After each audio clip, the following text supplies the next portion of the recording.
pinadeliver papunta sa bahay nila Pangulong Bongbong Marcos at Speaker Martin Romualdez mag-insert o magpasok ng 100 billion worth of projects sa BICAM. Sana po ay hindi nila ako mapatay bago ko mailabas ang lahat. Ginawa ko lang ang utos sa akin, pero ngayon, handa na akong harapin ang lahat. Ginagamit ng administrasyon ang buong resources ng bansa para tumahimik ako. That he will shoot me if I will talk. Gagamitin ako bilang panakipbutas sa kanilang kampanya laban sa korupsyon. Hindi na ako mananahimik, ilalabas ko ang lahat ng katotohanan. May resibo, may ebidensya, at may pangalan. Para sa bawat Pilipino, alam ko na buo ang galit ninyo sa akin ngayon.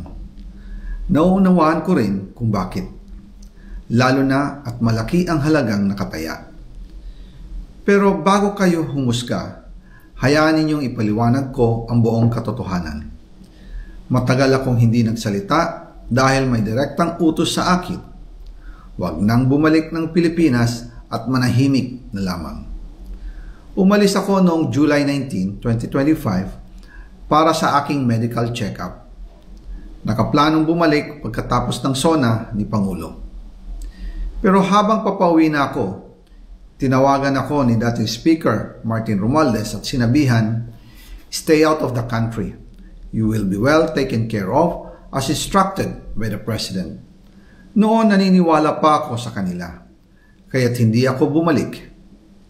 Tumikom ang aking bibig, sumunod ako, pero ang hindi ko alam, ang ibig pala nilang sabihin sa aalagaan ka namin ay gagamitin ako bilang panakipbutas sa kanilang kampanya laban sa korupsyon.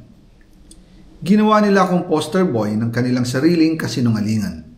Ngayon, hindi na ako mananahimik, ilalabas ko ang lahat ng katotohanan. May resibo, may ebidensya, at may pangalan.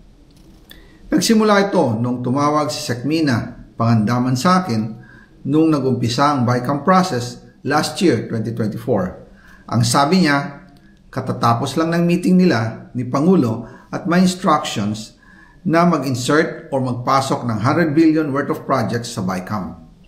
At sinabi pa ni Sekmina, you can confirm with Yusek Adrian Bersamin dahil magkasama sila sa meeting ni Pangulong BBM noong araw na yon.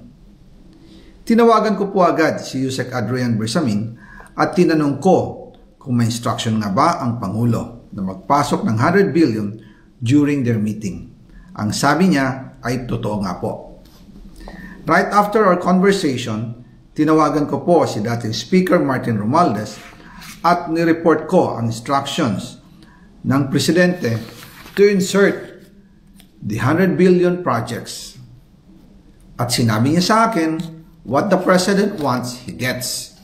After ng ilang araw, nag-set po ng meeting si Sekmina Pangandaman at Yusek Adrian Bersamin sa amin ni dating Speaker Martin Romualdez sa Aguado Building in front of Gate 4 ng Malacanang at nandun din po si Yusek Jojo Cadiz. During the meeting, binigay po ni Yusek Adrian Bersamin ang listahan na worth 100 billion. Tinanong ko po si Yusek Adrian kung saan galing ang listahan. Ang sagot niya, galing kay PBBM mismo at binigay niya ito mula sa brown leather bag. Nung sinabi po ni Yusek Adrian Bersamin yung brown leather bag, naalala ko noong nasa Singapore kami right after the elections of May 2022 sa Hilton Hotel, kami ni dating Speaker Martin and PBBM habang pauwi at pabalik ng Pilipinas, hinabol ng PSG ang brown leather bag at ang sabi ni PBBM, maiwan na lahat, wag lang ang brown leather bag. Kaya naniwala ako na utos talaga ito ng Pangulo. Pagkatapos ng ilang araw, I informed sina dating Speaker Martin Romualdez, Sekmina Pangandaman, Yusek Adrian Bersamin, and Yusek Jojo Cadiz na kung pwede 50 billion lang ang ipasok sa program funds dahil sobra ang DPWH funds versus sa DepEd. In practice, hindi pwede na mas malaki ang budget ng DPWH kaysa edukasyon. And yung balance na 50 billion, ilagay na lang sa unprogrammed funds for the 2025 budget dahil Office of the President din ang nagre-release ng lahat ng unprogrammed funds. Pagkatapos ng isang araw, tinawagan ako ni Sec Mina at sinabi ang mensahe ng Pangulo. Ipasok ninyo yan dahil pinangako na sa akin ni Speaker Martin yan at hindi na pwedeng baguhin. Kumbaga, ang utos ng hari hindi pwedeng mabali.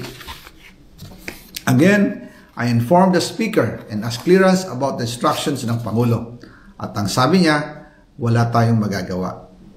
Kaya po nagtataka ako kung bakit sinasabi ni Pangulo na hindi niya makilala ang budget, samantalang lahat na binawas at dinagdag sa mga ahensya ng gobyerno ay humihingi ng